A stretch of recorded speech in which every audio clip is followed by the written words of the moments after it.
Tahukah kamu bahwa setiap kali kamu menonton video baru, itu dapat terjadi berkat superkomputer terhebat di dunia? Dan bukan laptop atau ponsel. Yang kumaksud adalah otak. Ayo jalan-jalan ke sana untuk mengetahui cara kerjanya. Tapi pertama-tama, aku butuh alat yang tepat. Mesin ini akan, apa? Astaga, sepertinya aku tak sengaja berubah menjadi gelombang suara. Apa sajalah yang bisa, itu temanku. Jadi, kita akan melihat apa yang terjadi di dalam otaknya. Menarik. Telinga bagian luar menangkap gelombang suara dan perjalanan dimulai. Sempit sekali di saluran telinga ini. Aku akan masuk. Oke, beres. Perhentian berikutnya. Gendang telinga. Ukurannya tidak lebih besar dari setengah koin Rp1.000. Oh, apa itu? Gendang telinga mulai bergetar. Aku tahu perasaan itu. Seperti saat tetanggamu berpesta sampai bisa terdengar ke ujung jalan. Lanjut ke telinga tengah. Di sini bising. Ini pasti koklea. Omong-omong, itu bahasa Yunani untuk siput. Karena ya, memang bentuknya seperti itu. Di sini lumayan basah, penuh cairan dan bergemuruh. Wah, ada rambut-rambut lucu. Banyak sekali. Oh, geli. Rambutnya bergerak dan menekuk. Lalu, keajaiban sesungguhnya terjadi. Getaran berubah menjadi impuls saraf di sini. Wow, semua menjadi sangat cepat di sini. Kita menyusuri saraf pendengaran. Perhentian berikutnya, otak. Sepertinya aku butuh kacamata hitam. Di sini terang dan berkilau. Pohon-pohon itu mirip seperti pepohonan dari film fiksi ilmiah. Bagaimana kalau kesentuh? Wow, seperti kilat. Ini neuron. Jumlahnya sekitar 100 miliar. Kira-kira sebanyak bintang di Bima Sakti. Kita mendapat sebagian besarnya saat lahir. Tapi seiring bertambah usia, otak terus memproduksi neuron baru.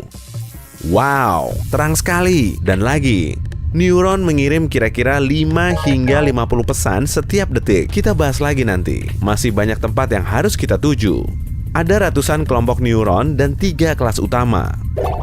Neuron sensorik seperti agen rahasia kecil. Mereka mengumpulkan informasi dari organ indera seperti mata dan telinga, lalu mengirimnya ke sistem saraf pusat.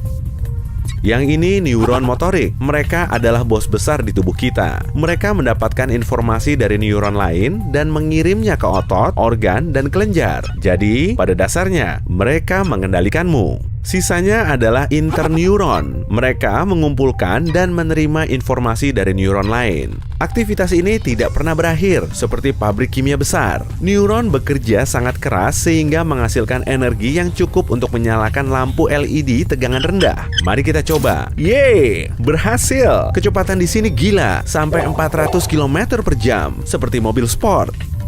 Tapi mari santai sejenak. Aku ingin tahu apa yang terjadi di sini. Selamat datang di cerebrum, bagian terbesar otak, atau sekitar 85%-nya. Untung aku tidak pernah bolos kelas biologi ya.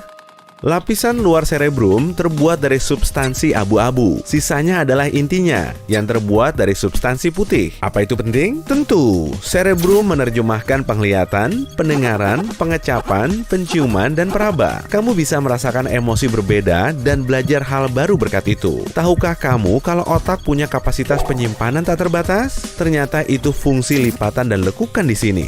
Oke, cukup bahasan cerebrumnya. Sorotan utama berikutnya dalam perjalanan hari ini adalah cerebellum, alias otak kecil. Ukurannya memang jauh lebih kecil dari cerebrum, tapi tidak kalah penting tentu saja. Hati-hati, itu belokan patah. Otak kecil menerima informasi dari sistem sensorik dan sumsum tulang belakang serta mengatur gerakan motorik. Jadi, berkat itu, kamu bisa berjalan tanpa jatuh, punya postur tubuh bagus, dan bahkan berbicara. Ini juga membantumu berkonsentrasi dan mengendalikan emosi. Tapi itu tentu berbeda pada tiap-tiap orang. Apa kamu seringkali tenang atau mudah panik? Ceritakan di kolom komentar ya. Masih banyak tempat yang harus dikunjungi. Jadi, ayo terus bergerak. Neuron punya berbagai bentuk dan ukuran, tapi semuanya punya 3 bagian dasar. Ada badan sel, ekor panjang yang disebut akson, dan dendrit yang mirip cabang pohon jika diperbesar. Neuron menerima sebagian besar informasinya berkat dendrit.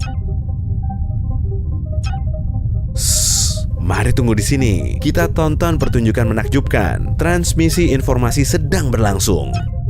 Neuron tidak bisa melakukan banyak hal sendiri. Jadi, mereka bekerja sama. Mereka bicara dalam bahasa rahasia sinyal listrik dan kimia. Kamu lihat cahaya kecil yang baru padam itu? Tidak semua pesan bisa masuk. Neuron belajar memilah pesan yang relevan dan tidak. Saat kamu melakukan sesuatu berulang kali, sinyal yang sama lewat. Pesannya menjadi lebih cepat dan lebih mungkin untuk mencapai tujuan. Satu hal lagi yang membuat beberapa bagian otak lebih aktif. Ya, cinta. Itu mencerahkan hasil pindai MRI. Tunggu, sepertinya karena membahas cinta, perhentian berikutnya terlewat. Mari mundur sedikit. Tidak, bukan itu. Mudah sekali tersesat di labirin ini. Mungkin di sini aku mencari sesuatu yang sangat kecil dan berbentuk almond. Yeay, ini amigdala teman-teman. Ia ada di daftar yang harus dilihat hari ini karena memainkan peran yang sangat penting. Ia menangani emosimu, seperti ketakutan dan kesedihan serta menjaga kemarahanmu. Itu seperti clipping untuk ingatan peristiwa dan emosi. Ia menyimpannya agar kamu bisa mengenali hal-hal serupa di masa depan. Baiklah, berikutnya apa? Itu pasti batang otak. Ia mengatur komunikasi di otak dan seluruh tubuh. Dan kamu juga harus berterima kasih kepadanya atas hal-hal yang kamu lakukan secara otomatis. Bernapas, menjaga jantung berdetak teratur, mencerna makanan, dan aktivitas dasar lainnya. Batang otak terhubung langsung ke sumsum tulang belakang. Itu jalan raya utama sistem saraf kita. Apa itu? Polisi lalu lintas? Saya tidak ngebut, Pak. Sumpah, semuanya kencang sekali di sini. Jalan raya ini punya jalur yang bergerak kedua arah, membawa pesan dari dan menuju otak. Hey, Steve, kamu mau kemana? Kamu tidak melihat ada pintu? Lakukan sesuatu, otak. Kamu harus mengirim sinyal ke otot-ototnya. Oke, aku harus menyelamatkannya. Steve, berhasil. Aku manusia lagi. Dan ponsel masih berdering. Memangnya aku pergi berapa lama? Asal tahu saja. Sepertinya semua itu terjadi dalam 0,001 detik. Wow.